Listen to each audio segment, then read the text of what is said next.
Hello everyone, be a learner my channel, इसमें आप सबका स्वागत है। आज मैं आप सबके साथ सीडीपी के कुछ जो क्वेश्चन जो सीटेट से रिलेटेड हैं वो शेयर कर रही हूँ। आई होप वीडियो को आप लाइक करेंगे और चैनल को सब्सक्राइब करना बिल्कुल भी ना भूलें। तो आइए शुरू करते हैं।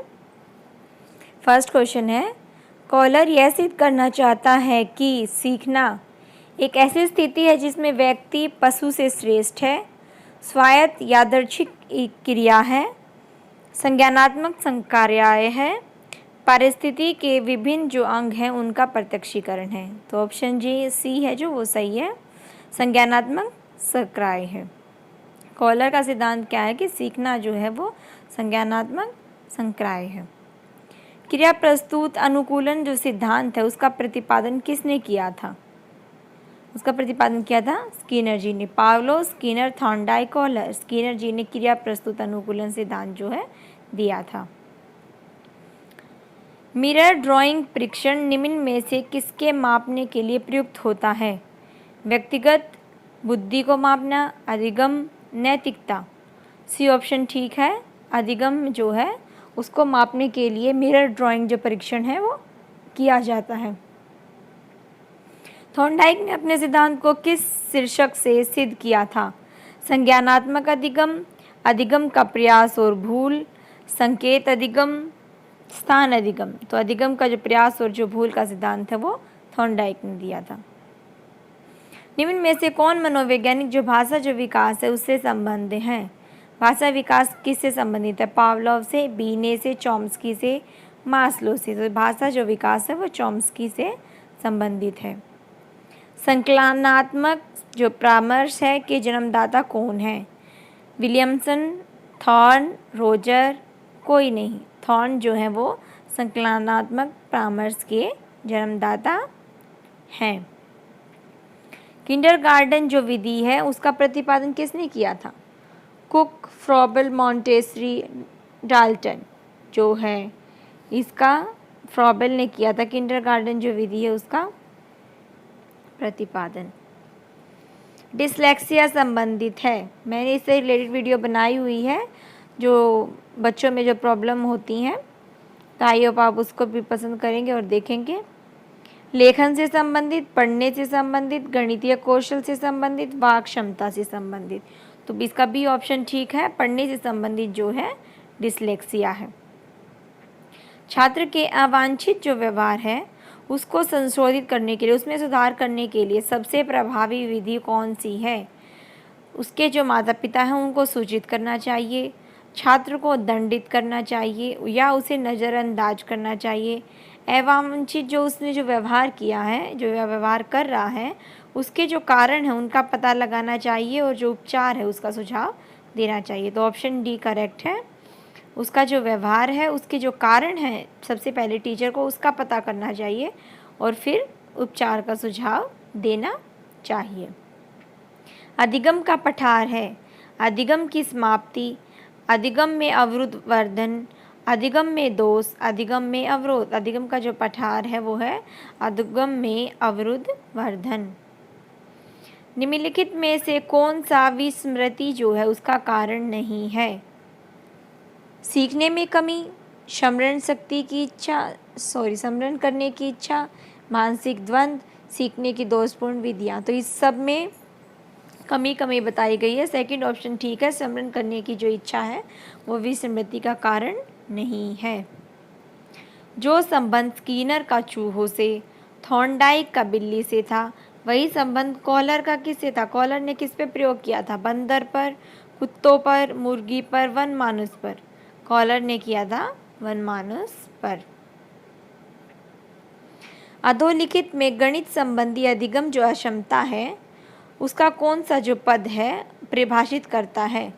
उसमें नीरसता संबंधी दोष है, पठन संबंधी दोष है, गणना दोष है या कोई नहीं। तो गणना दोष जो है वो उसका गणित से संबंधित अधिगम अक्षमता है। अभिप्रेरणा का प्रत्याशा जो सिद्धांत है वो किसके द्वारा दिया गया है? Victor Vroom, Maslow, Herzberg, Skinner. Option A is correct. Victor Vroom ने अभिप्रेरणा का प्रत्याशा जो सिद्धांत है वो दिया है। CWSN का अर्थ है विशिष्ट आवश्यकता वाले बच्चे, मजबूत आवश्यकता वाले बच्चे, एकांगी आवश्यकता वाले बच्चे, मृदु आवश्यकता वाले बच्चे। तो ऑप्शन ए इज़ करेक्ट। जो विशिष्ट आवश्यकता वाले जो बच्चे होते हैं उन्हें CWSN कहा जाता है। छात्रों में सही जो व्यवहार है उसके परीक्षण हेतु सर्वाधिक महत्वपूर्ण क्या है? सही जो व्यवहार है उसका प्रशिक्षण करने के लिए सबसे महत्वपूर्ण क्या है? पुरस्कार देना चाहिए, उसकी प्रशंसा करनी चाहिए, दंड करना चाहिए या सही व्यवहार का प्रस्तुतिकरण करना चाहिए। उसे प्रशिक्षण देने के लिए सही जो व्यवहार है उसका प्रस्तुतिकरण करना चाहिए, उसे दिखाना चाहिए कि इस तरह से हमें दूसरों के साथ व्यवहार करना चाहिए। द बिहेवियर ऑफ ऑर्गेनिज्म नामक पुस्तक के लेखक हैं Pavlov, Skinner, Hull, Thorndike. Option B is correct. Skinner is the author of the book the behaviour of organism. निम्नलिखित में से कौन सी कक्षा शिक्षण में जनतांत्रिक शिक्षण नीति नहीं है? अन्वेषण, व्याख्यान, योजना, मस्तिष्क उद्वेलन। Option B is correct. व्याख्या जो है वो शिक्षण में जनतांत्रिक शिक्षण नीति नहीं है।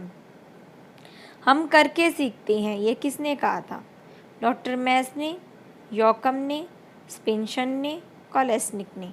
तो डॉक्टर मैस थे जो वो उन्होंने कहा था कि हम जो है करके सीखते हैं।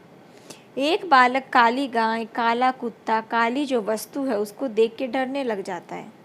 इस प्रकार के अनुबंधन में निहित है अनुक्रिया सामान्यीकरण, अनुक्रिया अनुबंधन, अनुक्रिया सामान्यीकरण, उद्दीपक सामान्यीकरण, कोई नहीं। तो ऑप्शन सी इज करेक्ट, क्योंकि इसमें बोला गया है उद्दीपक सामान्यीकरण। क्योंकि सारी चीज़ें काली हैं तो उनमें सामान्य तो चीज़ हो ही गई, समान तो हो ही गई, और उद्दीपक वो है ही, क्योंकि गाय दिखाई है, फिर से कुत्ता दिखाया, फिर कोई वस्तु दिखाई और वो सब काली दिखाई है, इसलिए उद्दीपक सामान्यीकरण। व्यक्तित्व का जो सामाजिक अधिगम सिद्धांत है वो किसने दिया था? बंडूरा और वॉल्टर ने, डॉलर्ड और मिलर ने, कार्ल रॉजर ने, युग ने। तो option A is correct. Bandura और जो वॉल्टर हैं उन्होंने सामाजिक अधिगम का जो सिद्धांत है वो दिया था, जो व्यक्तित्व से रिलेटेड था। गोलमैन निम्नलिखित में से किससे संबंधित हैं? गोलमैन जो है वो सामाजिक बुद्धि से संबंधित हैं, संवेगात्मक बुद्धि से संबंधित हैं, आध्यात्मिक बुद्धि से संबंधित है या सामान्य बुद्धि से? तो ऑप्शन बी इज करेक्ट। संवेगात्मक जो बुद्धि है उससे रिलेटेड है। कौन सी बाल्यावस्था की एक विशेषता नहीं है? अभिवृद्धि में स्थिरता, सामूहिकता की प्रबलता, जिज्ञासा की कमी, समूह और जो खेल हैं उसमें सहभागिता। तो ऑप्शन सी इज करेक्ट, जिज्ञासा की कमी। निम्नलिखित में से कौन सा शिक्षण जो अधिगम है उसका नहीं है? स्मृति स्तर, अवबोध स्तर, प्रावर्ती स्तर, दूरवर्ती स्तर। शिक्षण अधिगम का स्तर नहीं है। शिक्षण अधिगम का स्तर नहीं है। दूरवर्ती जो स्तर है वो शिक्षण अधिगम का स्तर नहीं है। कौन सा फ्लेंडर की अंतःक्रिया विश्लेषण जो प्रणाली है उससे संबंधित नहीं है? शिक्षक कथन, छात्र का कथन, अभिभावक कथन, मौन कथन। Option C is correct. अभिभावक जो कथन है फ्लेंडर की जो अंतःक्रिया जो विश्लेषण जो उनकी प्रणाली थी उससे संबंधित नहीं है। निम्नलिखित में से कौन सा सृजनात्मक जो प्रक्रिया है से संबंधित नहीं है? सृजनात्मकता से आयोजन, उद्वन, अभिप्रेरण, प्रबोधन। ऑप्शन सी अभिप्रेरण जो है वो सृजनात्मक प्रक्रिया से संबंधित नहीं है। स्टैनफोर्ड बीने का जो परीक्षण है वो माप करता है व्यक्तित्व का, पढ़ने की दक्षता का, बुद्धि का या किसी का भी नहीं। स्टैनफोर्ड जो बीने परीक्षण है वो बुद्धि का मापन करता है। विकास के परिणाम स्वरूप जो नवीन विशेषताएं और जो नवीन योग्यताएं हैं वो प्रकट होती हैं, यह कथन किसका है? गैसल का, हरलोक का, मेरेडिथ का या डगलस और हॉलैंड का? ऑप्शन बी हरलोक का। विकास के परिणाम स्वरूप जो है वो हमारे अंदर नई विशेषताएं और नई जो योग्यताएं हैं वो प्रकट होती हैं, यह हरलॉक ने कहा था। पियाजे के अनुसार जो संज्ञानात्मक जो विकास है उसकी तृतीय अवस्था निम्नलिखित में से कौन सी है? संज्ञानात्मक विकास की तृतीय अवस्था पियाजे के अनुसार औपचारिक संक्रियात्मक अवस्था, पूर्व सक्रियात्मक अवस्था, सक्रियात्मक अवस्था, संवेदात्मक गामक अवस्था। तो ऑप्शन सी है जो मूल सक्रियात्मक अवस्था उनकी तीसरी अवस्था है। निम्नलिखित में से कौन सा विकास का सिद्धांत नहीं है? अनुकूलित प्रत्यावर्तन का सिद्धांत, निरंतर विकास का सिद्धांत, परस्पर संबंध का सिद्धांत, समान प्रतिमान का सिद्धांत। तो ऑप्शन ए अनुकूलित प्रत्यावर्तन का जो सिद्धांत है वो विकास का सिद्धांत नहीं है, क्योंकि निरंतर होता है, परस्पर होता है और समान जो प्रतिमान होता है। मूल जो प्रवृत्तियां हैं उनको 14 प्रकार से किसने वर्गीकृत किया था? ड्रेवर ने, मैकडूगल ने, थॉर्नडाइक ने या वुडवर्थ ने? तो ऑप्शन बी मैकडूगल ने मूल प्रवृत्तियों को वर्गीकृत किया है। बुद्धि के द्विकारक जो सिद्धांत हैं उनका प्रतिपादन किसने किया था? थॉर्नडाइक ने, स्पीयरमैन ने, वर्नन ने या स्टर्न ने? तो option B is correct, Spearman ने बुद्धि के द्विकारक जो सिद्धांत है उसका प्रतिपादन किया था।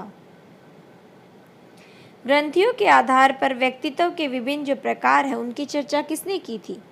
क्रैशमर ने, यंग ने, कैनन ने, स्पेंसर ने? ऑप्शन ए क्रैशमर ने ग्रंथियों के आधार पर जो व्यक्तित्व है उनके प्रकार जो है उनकी चर्चा की थी। किसका नाम सुजनन शास्त्र के जो पिता हैं उससे जुड़ा हुआ है? Crow and Crow, Galton, Ross, Woodworth? B Galton जो है उनका नाम सुजनन शास्त्र के पिता से जुड़ा हुआ है। प्रयास और भूल के सिद्धांत का प्रतिपादन किसने किया था? Kohler, Pavlov, Thorndike, Gestalt? Thorndike सिद्धांत में प्रयास और भूल का सिद्धांत दिया था। तो आप सबके साथ मैंने ये कुछ क्वेश्चन शेयर किए हैं। इससे नेक्स्ट पार्ट अगर आपको चाहिए तो आप कमेंट करके मुझे बता सकते हैं। आई होप आपको ये वीडियो बहुत ज़्यादा पसंद आई होगी और आपके एग्ज़ाम में तो आपकी बहुत ज़्यादा हेल्प करने वाली है। Thank you.